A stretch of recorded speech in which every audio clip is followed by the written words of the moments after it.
Welcome to the Combative Nerds Podcast. Join us while we break balls and try to outwit each other at every turn while debating all things nerdom and trying to make sense of this world. Look, I'm not gonna lie, this is a Herculean task and I'm not sure we have enough brain power to do so. At the very least, we can laugh and offend each other through the process. Thanks for sharing your day with us. Now on to our show.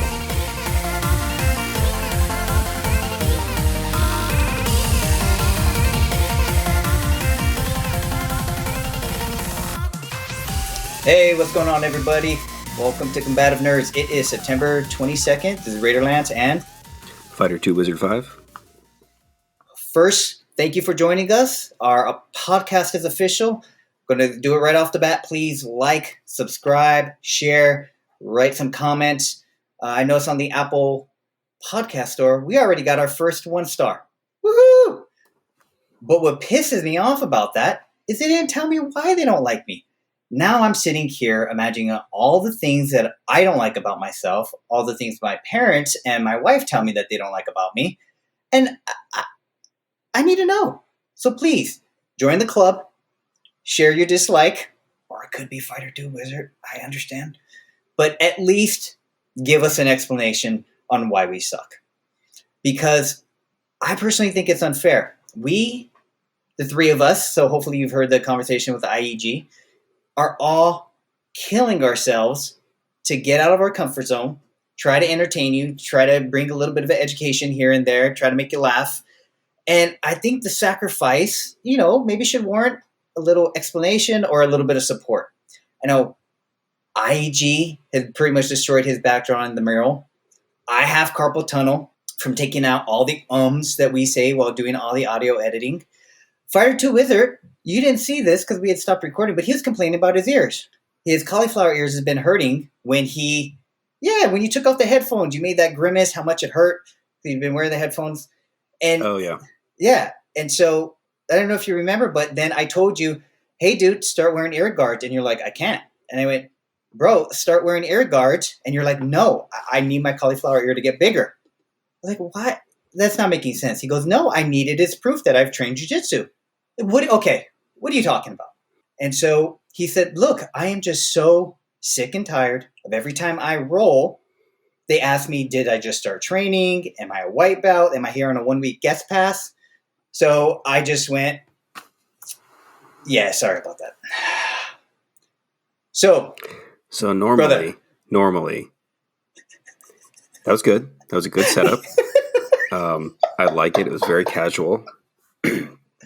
You backed off the gay this time, so there was none of that. So it was just a good, subtle, classic dig. 2 times. No, it was good. It stings a little bit more than usual because, so I switched my training regimen. I adopted this new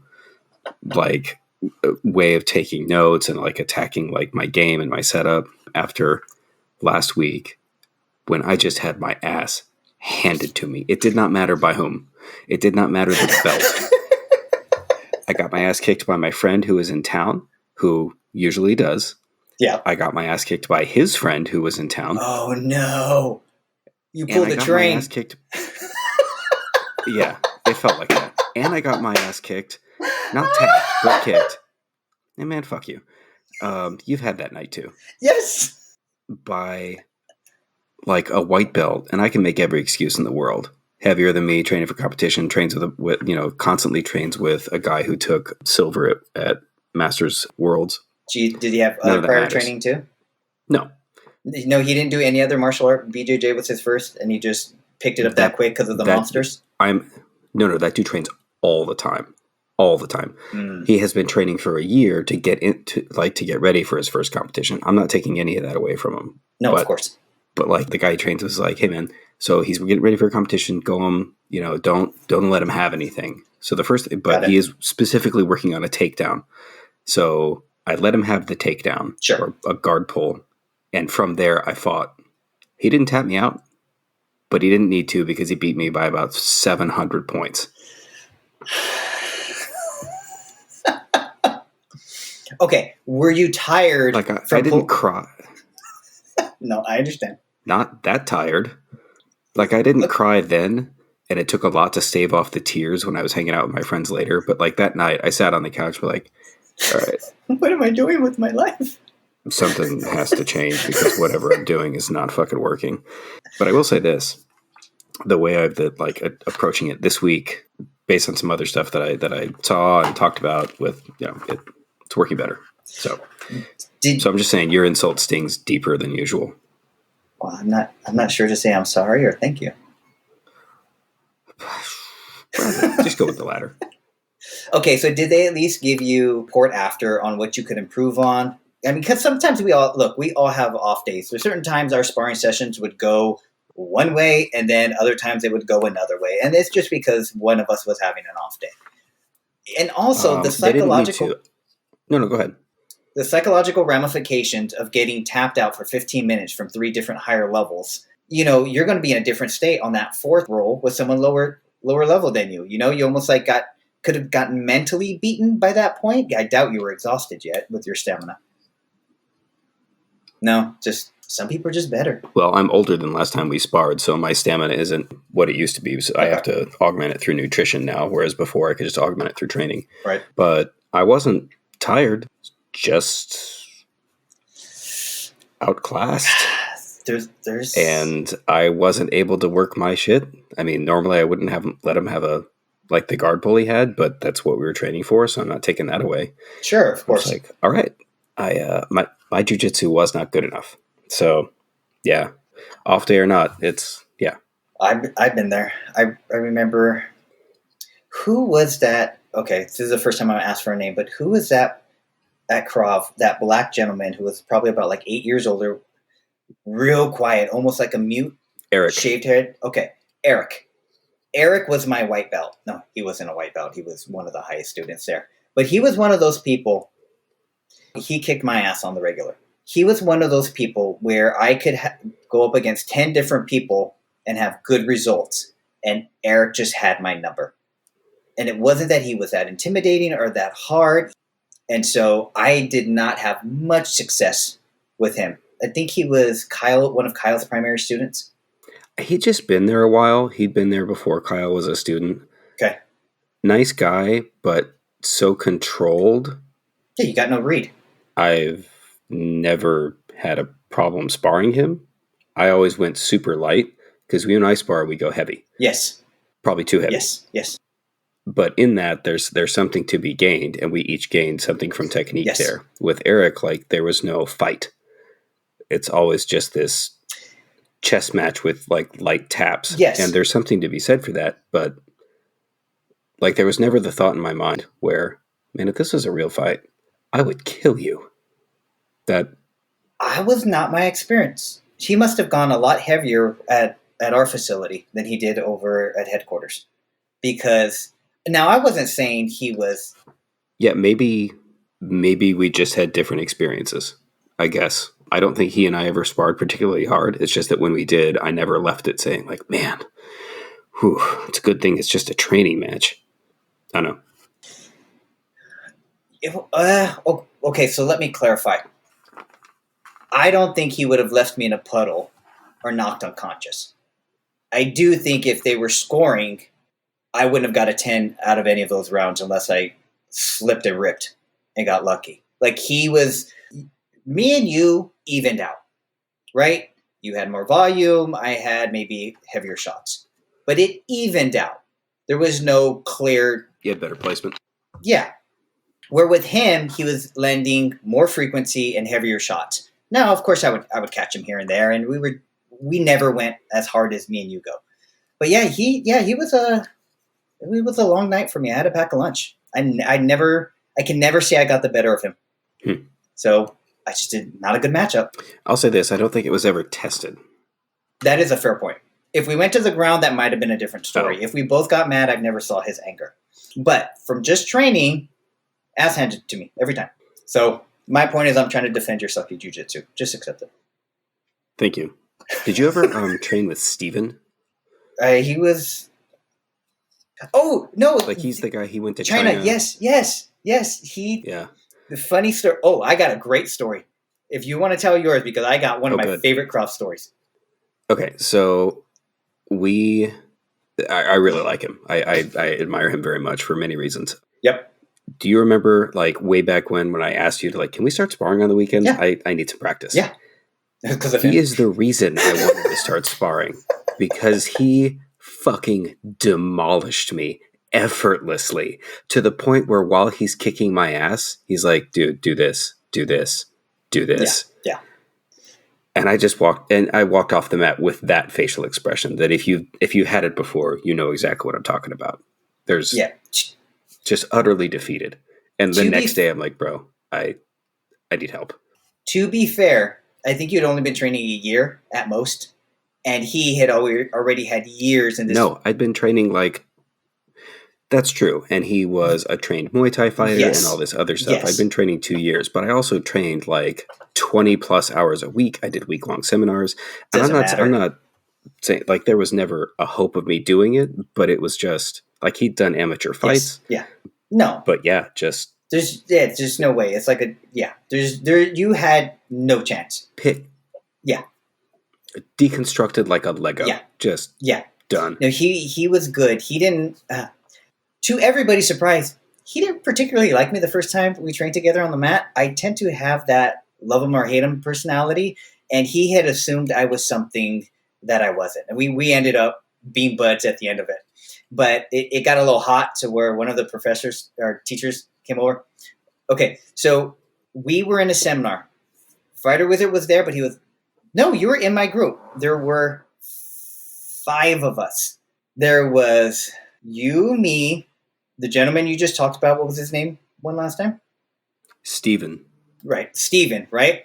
Fighter2Wizard, myself, and Steven are roughly the same size, generally. Then we were paired up with another gentleman who was probably, 5'10". And then we were paired up with a dude who was like 6'2" and was known to go heavy and hard. And so I forgot what the seminar was. I think it was group fighting. What happens if you're with 3 or 4 people and then you have to fight another 3 or 4 people? And so we started off sparring each other within the group of 5, and there was multiple group of 5s. And so we're going at it, and Steven was bitch testing me and wanted to punk me into being like, okay, you're the no. And so he did, it wasn't like a full judo, but it was kind of like a hip toss on me. And we were doing sparring, not takedowns. So anytime anybody switches it up on you, they're trying to show a point. So he got me, threw me, I turned it into a sacrifice roll, and I got on top, which pissed him off. And then he reversed it. Yeah, he was a wrestler too. And then I was going to reverse it because he assumed I knew nothing on the ground, right? That's what you always do when you're dealing with someone on Krav. And I was matching his energy, and I was enjoying it. He was getting mad. So one of the professors came, hey, get off the ground where there's, no rolling, no takedowns. And we stand up, and we both stand up, look straight each other in the eye. And they're like, is it cool? And I'm like, yeah, man, that was awesome. That was great. Let's do it again. And he was like, wait, what? And so then we were cool after that. But that's not why it's my favorite story. So the giant in our group, known for going hard, tried to take my head off. And he caught my kick, then threw an overhand right, and I somehow managed, hopping on one foot, to still duck and miss me, to the point where he was like, nice one, let it go, and we reset. He went hard, and I wasn't sure I think it was on Steven or it was on the 5'10" one. Started going hard. It was on Steven. It was on Steven. Steven kicked a 50-yard field goal. Yeah. And that 6'2" guy went, oh. Yeah. Reset, started again. Now he kicked an onside kick between this dude's legs to the point where he stopped. Then Fighter2Wizard looked at Steve and went, thanks. I was like, oh, this is what we're doing? 5'10" dude matches up with 6'2", launches another 60-foot field goal. I think everybody but me took a turn kicking the dude in the nuts to where the point he asked if he could go stand on the sidelines. Yeah. And when he came back, it was like, oh, yeah, sorry, guys, maybe I shouldn't have gone so hard. Everybody took turns. I know exactly who that guy is. Punishing his nuts. It was glorious because I had already sparred the guy and didn't take matters into my own hands. What was your perspective? Because that's what I saw. So I remember that briefly. I didn't see the whole thing, but I do remember Steven like walking away from that brief session with a pissed off look on his face, and the other guy clearly just having lost like a brief exchange. Yes. And Steven looking pissed but vindicated. Yep. Essentially, he didn't. I don't know. Remember exactly what he said. It was like, "You want to go hard? I'll go hard." Yep. And there is that man can wrestle. That man can punch, and that man can kick. Yep. Really fucking hard, and he did. Yep. Yeah. So no, it was just that was a very fun thing, and that's a very. He's a very good fighter, and he's a very good person. He's a very impressive man. Yeah, I remember hearing the sound, and we were wearing shin guards, and we still heard the sound of that cup check, and I was like, oh, it just got interesting. To the 6'2" guy's credit, he took 3 legitimate cup shots before, I think he was like 3 or 4, but until he like air tapped like that boxer Tony, whatever his name was when he was wrestling. He is a fellow Star Wars nerd. He was one of the 2 people that successfully identified my tattoo. That was fun, but that's actually not what I wanted to talk about tonight, and I apologize for the ums. So one thing that, and this podcast is actually a pretty good example of it, one thing that I've noticed that was brought attention, actually by a comic, was the absolute, I don't want to use the word vomiting, because that has a very negative connotation, but we'll say upheaval of proliferation of nerd culture into the mainstream culture, pop culture of, we'll say, the United States, just to limit it. But it exists on a more global scale. Of course, I don't know the global scale, but I can speak at least for the United States.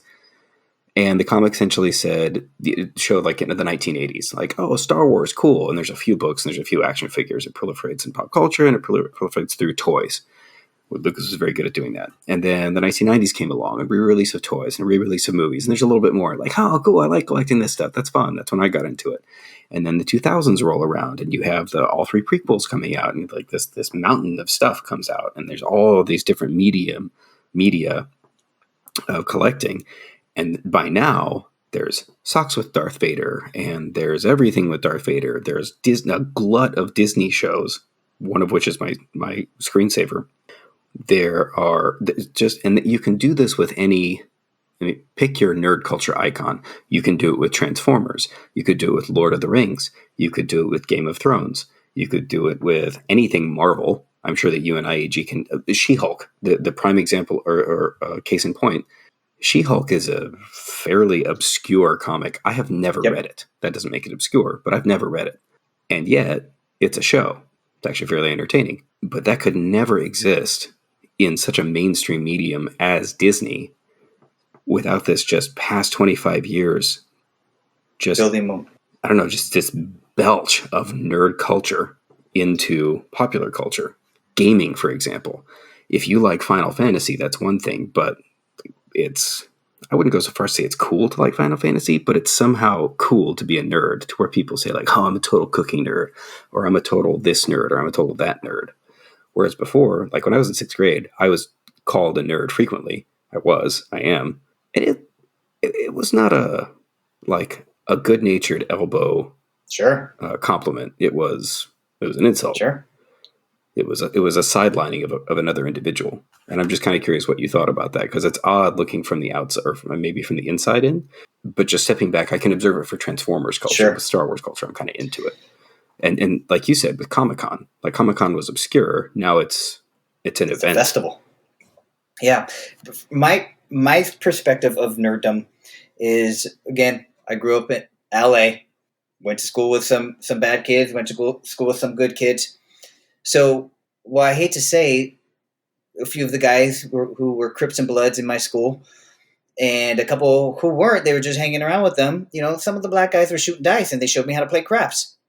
But I didn't pull out my oddly shaped dice in front of them for D&D. So there was a certain amount of, not only were you going to be a nerd, you're going to get your ass kicked by some people who've kicked some asses before.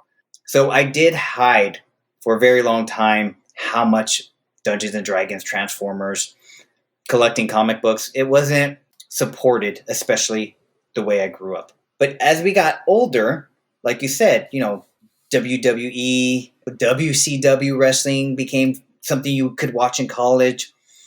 You would now hang out with your buddies at their homes and play video games because all these games were, kind of getting interconnected. And it was my opinion that the internet and social media is the reason for the proliferation, or you could think of it as nerd culture building momentum, because they got some accelerants by those two things. Me and you never met each other, and we had to find each other later in life.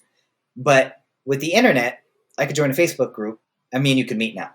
I could follow your Instagram account because you're posting all of these stuff about D&D, or I kind of qualify martial arts a little bit as nerdom too, in certain respects. So my point is that all these different groups can more easily and build a culture, a community. And once you have a community, now you get some momentum and movement. So I think it's more about technology. I would agree with you. I read an article earlier where it said essentially the same thing. The internet flattens the information curve, whereas before, deep knowledge on a relatively obscure subject, Star Wars, Transformers, etc., is available only through, these books, these comics, this, cards, whatever. And you had to go to a comic book store to get it. Now, if I want to know about all of the beams and history of Samus Aran, the protagonist of the Metroid video game series, I just need to go to Wikipedia. I can look at a whole history of her story through all of the games on YouTube. Pretty easy to do.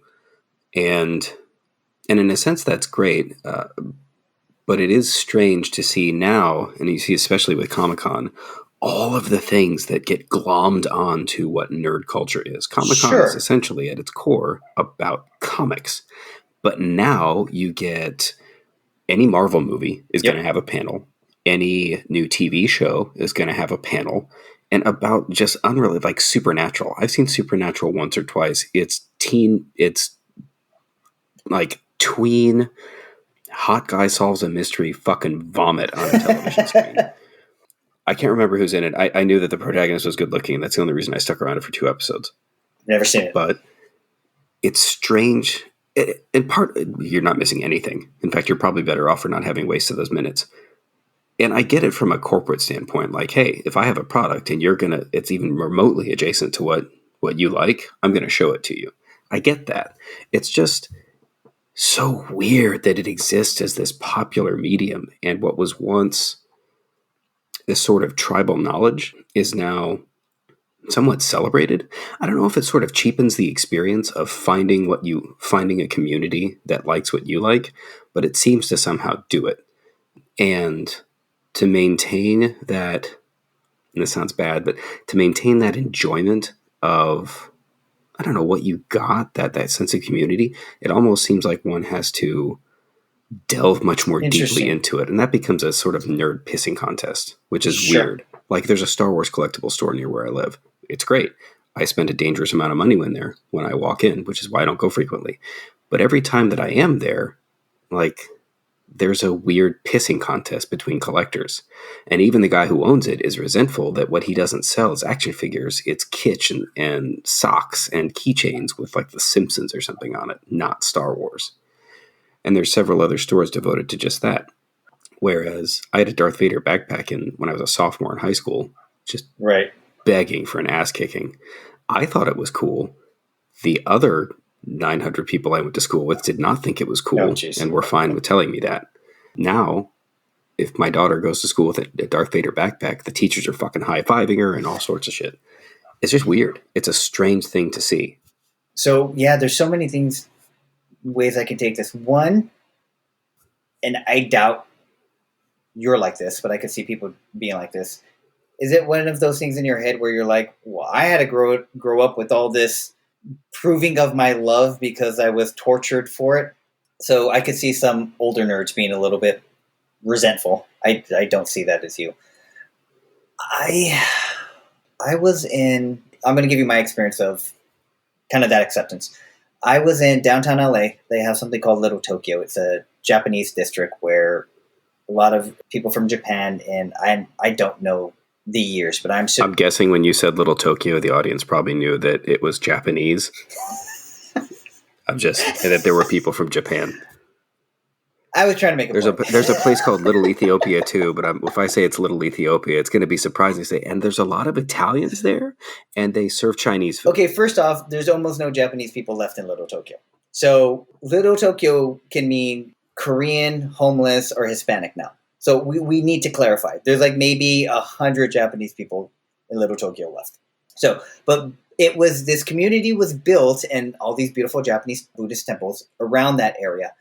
And so I went down there because I like the furniture, I like the food, I like Japanese culture. And I'm walking with my wife. The women. We won't talk about that on the podcast any further until we do that podcast specifically. And so I'm walking around and all of a sudden some girl looks at me. She goes, "Oh, cool, Transformers." And then gives me like a double Japanese anime peace sign. And I'm like, "What are you?" And I look down and I'm wearing a Transformers hat. Not hat. I'm wearing a Transformer shirt. So that is something never happened to me in my life until I was late 30s. So I do understand there is this pride of your nerddom, and I think it's because it's acceptable now. Yeah, and it's strange but I guess, and maybe this exists within many communities. In fact, it must. There's always, and I don't feel this way. In fact, I kind of welcome it because it's fun to discuss, like with my nephew. We texted each other back and forth on like the ownership of the Skywalker lightsaber. He was like, "What's Luke's?" I'm like, first of all, it's Rey's now because Luke is dead. And it's and all this other shit. And like I send him the level of text that a girlfriend sends her boyfriend when she knows he's cheating on her. Yep. Like just fucking book length. Yep. But anyway, so I appreciate that I get to spend that time with my daughter. Maybe she'll never like it when she's older, but who cares? Like, sure. It's something that to be shared on a wider basis. But in those conversations, and you definitely see this at Star Wars conventions, there's some, to your point, there's some need or desire or almost peacocking where you strut like you're oh yeah, you like this. I'm actually an OG nerd, and here's why. I have this. See this Jedi cloak? Yeah, I've had this for a few years. So I've heard about this subject listening to different podcasts and videos. The idea of the social hierarchy and how all humans, and I don't want to say that's subliminal, but we all understand that in our respective cultures. Prosperity, height, good looks, health, we all almost innately get it because it's so interbred in our psyches.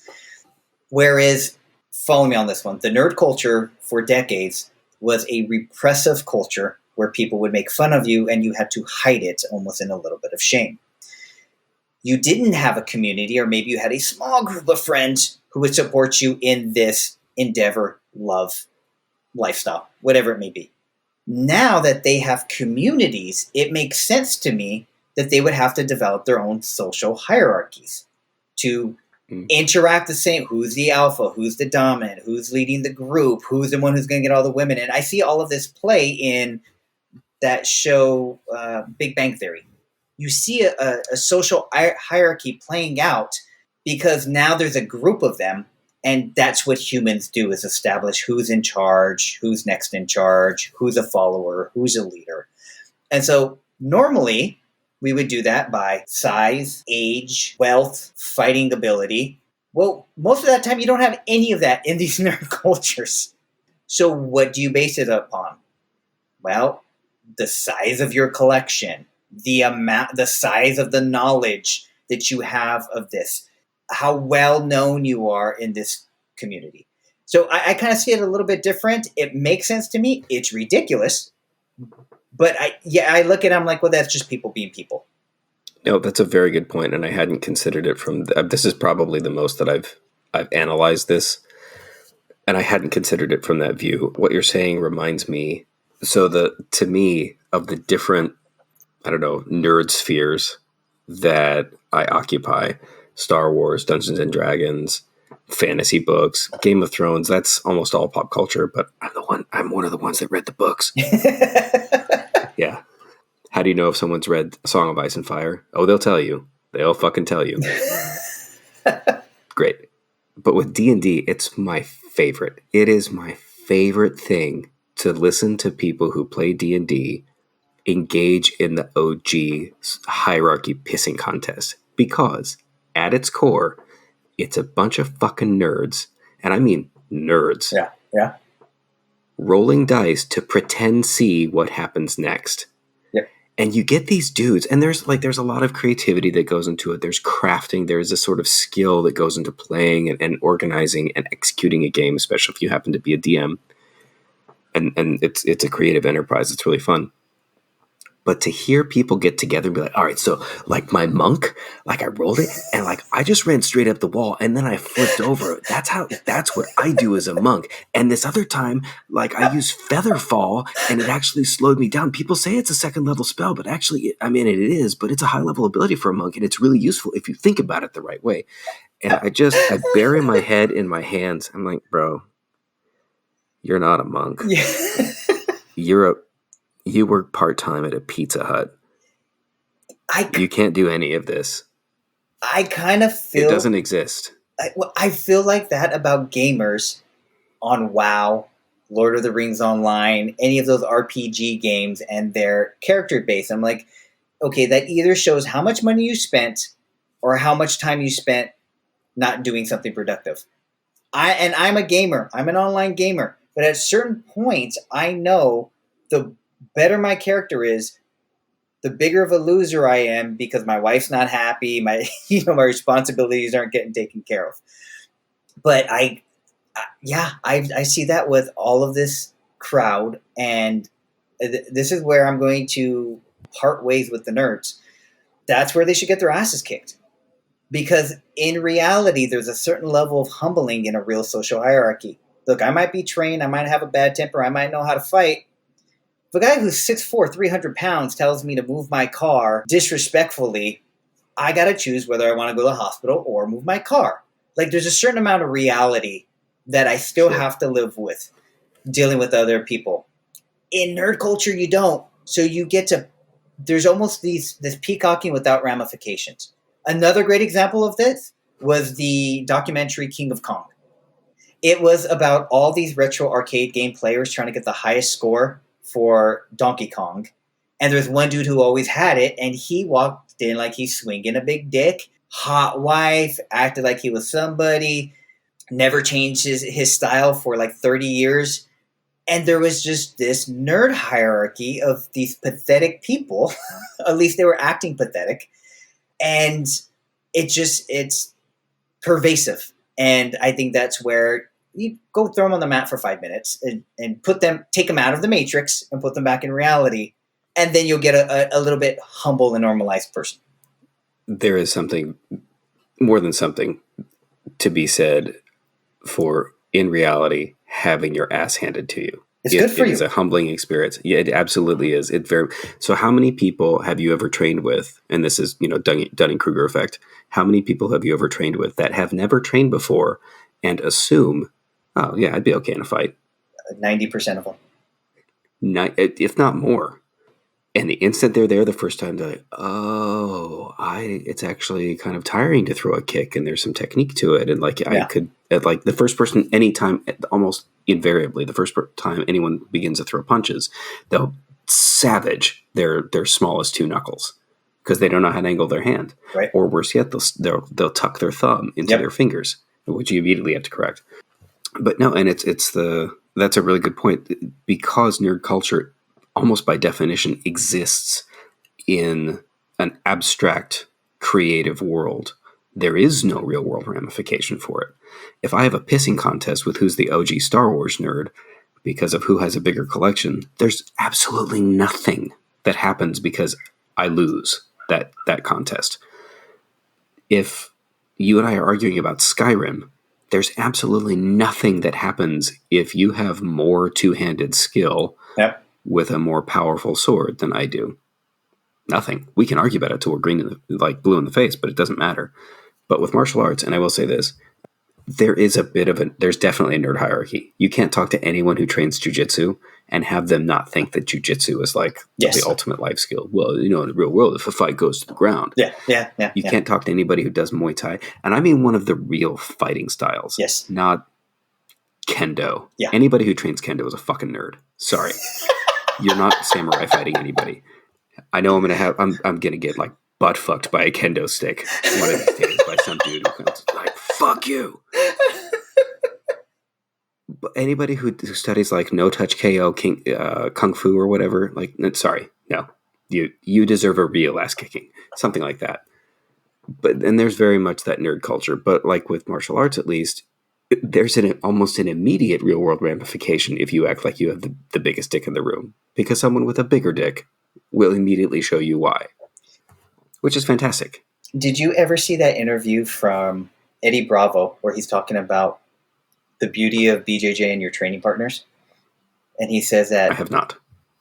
I'm going to mess up the phraseology, but he basically says jiu-jitsu has an anti-asshole built in to the structure of it. And his premise was people with improper egos go in, get strangled for a half an hour, and they are faced with an option. Either I act like that didn't happen, or I had a bad day, and I go on with my life thinking I can fight, or you accept that you died, was murdered several times, and you say, okay, I will take the next future ass beating, typically 6 months to a year, so that I can learn to do that to other people. So that I can get actual confidence, not this diluted form of confidence. So sure. He said it in like 2 sentences. I extrapolated. But that's what I like. Me and you trained for a long time. I trained at Krav. I did fairly well. My buddy, who's 5'10", 345 pounds, came over to my house and said, hey, yeah, let's wrestle on your mats. I did nothing. And at the end of it, all he did was placed his paw over my mouth because he couldn't tap me out by choking me or anything like that because he didn't know what he was doing. Just smothers you. Just smothered me. And he's breathing. He almost had a heart attack. But he just told me, he was like, yeah, I was trying to choke you or get you in holds, but I didn't want to hurt you and you wouldn't tap. So I figured I'd just smother you and choke you that way. Nothing I could do. Yeah, It was it. You don't go to ground with that guy that big and let him get on top of you. I could have gouged his eyes. I told you I rolled with a... And there's something to be said for that, but I mean, I told you that I texted you immediately after it happened. I rolled with a newbie who was 300 pounds, more than 300 pounds at the time. And I asked him, like, hey, man, what are you working on? He's like, I'm working on being on top. Like, okay, I'll assume a very subordinate position. Nope. That was a long fucking 5 minutes. Yep. I mean, you can get out, but you better be damn good. And realistically, I mean, size matters at the end of the day. Physics matter. 100%. So, 100%. And that's why I think with nerd culture, it's devoid of the realism. Mm-hmm. And I played WoW. I played Call of Duty Online a little bit. The level of shit talking that people do, I like good shit talking. That's fine. But when you can hear that people believe that they're going to come and kill you over snagging their kill or for camping, and you're like, you're not, what are you talking about? You can't You're not a soldier. You can't talk to people like that. Bad things happen. I never heard people talk like that in where I grew up. Can you imagine? Until they did it. Imagine? Yeah, the people who said that were about to do it. So you don't say that. And I didn't hear that frequently. It's not like I heard that all my life every time I walked out the door. No, it was sparse because when it did, you heard bah, bah, bah, bah, right after that. So, yeah. I would not suggest that level of imposing humility. Nah, sometimes a motherfucker runs his mouth and you gotta have your shit. I made Fighter2Wizard very uncomfortable right now. It does not help that I'm wearing... It's a rough Call of Duty game. Yeah. It does not help that I'm wearing my Raider bandana. I'll be honest. So... No. He's being nice. He's wearing a Raider bandana and a fucking sleeveless workout shirt. Posture all shirt. You're missing... Posture shirt. All you're missing is like a gold chain. Gold chain with a crucifix. That's all you're missing. Yeah. Gold chain with a crucifix. Yeah. Absolutely. So the one, and I'm sure there are more, but the one... Eddie, I guess, in the swirl of nerd culture that is actually really supportive is, do you know what video game speedrunning is? Yeah. It's exactly like what it sounds. If the audience doesn't know, it's going through a video game as fast as you can and executing it with like perfection, perfection, beyond perfection, or exploiting glitches, which also takes a lot. I'm working on trying to speedrun one game. But I watch speedrunning videos because at the end of the day, they're entertaining. I usually watch video games that I already like to see or that I like to play. But that community is so super supportive of each other. It doesn't matter how new you are, how terrible you are at it. You're almost always going to get, should you look for it. Like even one of the best people is like, oh yeah, do this. You do this. Actually hold the controller like this, or do this. That's awesome. It's amazing. Yeah, it's really surprising.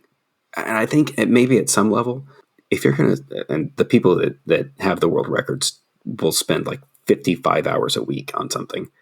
But if you're going to dedicate that, right? If you're going to dedicate that much of your time, of your life to something and someone shows interest in it, you're probably just glad they're here. Yeah, that's true. There's no way you have a wife or husband. There will be, okay. I departed with the nerd culture and saying that a lot of nerds should get their asses kicked still. Sorry if I come off like a jock. But I also want to point out that I also depart from the nerd culture in calling gamers athletes. Too far. How dare you? How can an 18-year-old make enough money off of a competition to buy a house? Not right. Total wedgie, swirly, whatever you need to do, you need to put these fuckers in check because now you gave them money and prestige. I'm okay with giving them money and prestige because if you build it, they will come. If people want to watch that competitive gaming, that's fine. I will absolutely agree with you. You don't have to call. They're not athletes. Have you seen some of their girlfriends? Not right. It is an abomination to our evolution. No one calls Gary Kasparov an athlete. They'll call him a chess grandmaster, but no one calls him an athlete. Sure. If you plug in a heart rate monitor to him, he can burn as many calories as a marathon runner in a chess setting, which is surprising. But anyway. Oh wow, that's real? Yeah, it is. Just the exertion of mental fatigue. The work of his brain can have that physiological effect on the rest of his body. Holy Crazy, crap. right? And punching the button, right? The time block. Yeah. Putting his reps in. His right arm is insane. It depends on what side he's sitting on. He's like Stallone and what was that goddamn arm wrestling movie? Over the Top. With the one arm workouts. Turn my head back where I just become like a truck. So good. Such a good movie. We should do a podcast on just that movie. When people question his parenting ability because he abandoned his son to go in an arm wrestling competition, everybody's right to do so. It's fucking fantastic. I love that fucking movie. It's so good. It's terrible, but it's so good. So most people don't know what we're talking about. The movie's called Over the Top. It is Sylvester Stallone and his trials and tribulations to enter and win an arm wrestling competition, which is now televised on like ESPN. But back when we were growing up, it was ridiculous. TBS. Oh, Jesus. And he's not just an arm wrestling cup. He is a big rig long haul truck driver. That is his career. He has a rig in his truck to specifically work out his arm wrestling arm. And he gets his son, who's enrolled in a military academy, and like reforms his family through arm wrestling. The son stays with the father of the deceased wife. And I think the father is 100% right. Sorry, the grandfather is 100% right in keeping the son in a prestigious academic institution rather than sending him across the fucking country with his arm wrestling long haul truck driving dad. Well, when you put it like that, I mean, you're taking the whole heart of the story between a father and son out of it. I still love the fucking movie. I'm just saying, like, you know, when you look at it as a 41-year-old man, like, you know what? He is absolutely right. It's like Dirty Dancing. When the father is pissed like when the father's pissed that his 18-year-old shacked up with a 30-year-old dancing instructor from a summer in the mountains with her family. Yeah, man. I'd be pissed too. You don't fucking know this guy. He teaches dance at a resort. Getting old sucks in the other perspective. I guess so. But we're so far off nerd culture now. But regardless. I am so get off my lawn now. Yeah, let's wrap it up. All right. Thank you for joining us, hanging in there with us. We're up at 50 minutes. We'll probably cut it down with the editing. And the last thing I need to say, wearing K-tape on your forearms to play video games, again, goddamn too far. These bastards need to be stopped. So, you haven't seen them with the K-tape, kinesio tape on their forearms because they don't want to give themselves carpal tunnel from playing their video games? That's fair. It's fair that they should do it, or it's fair that they should get their ass kicked for doing it? Whatever muscular group you're working, dude. I got carpal tunnel.